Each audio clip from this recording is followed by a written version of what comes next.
Nel 2017 il reddito netto medio delle famiglie italiane si è attestato sui 31.393 euro annui, crescendo sia in termini nominali più 2,6% che in termini di potere d'acquisto più 1,2%. Questi dati rilevati dall'Istat, secondo cui la disuguaglianza economica tra soggetti non si riduce, con il reddito delle famiglie più abbienti che continua ad essere più di 6 volte quello delle famiglie più povere.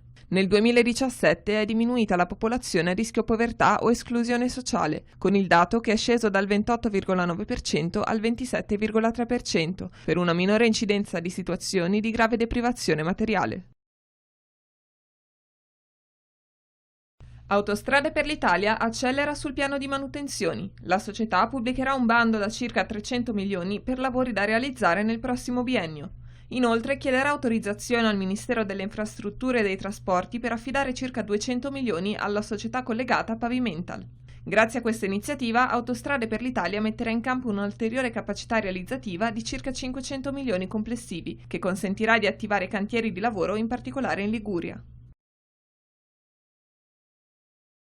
Una lezione molto particolare, quella a cui hanno assistito gli studenti del secondo anno della Facoltà di Scienze Bancarie dell'Università Cattolica di Milano. In cattedra, infatti, è salito il presidente di Banca Mediolanum, Ennio Doris, invitato dall'Ateneo milanese per chiudere il corso di diritto europeo dell'economia nell'ambito del ciclo di appuntamenti dal titolo Guardando al futuro, le banche italiane, l'Unione Europea e l'innovazione tecnologica. E proprio la sfida tecnologica è stato uno dei punti su cui Doris si è soffermato.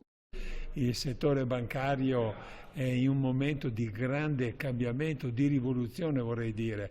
La tecnologia ha come si dice, spazzato via un sistema che funzionava da più di 5 secoli.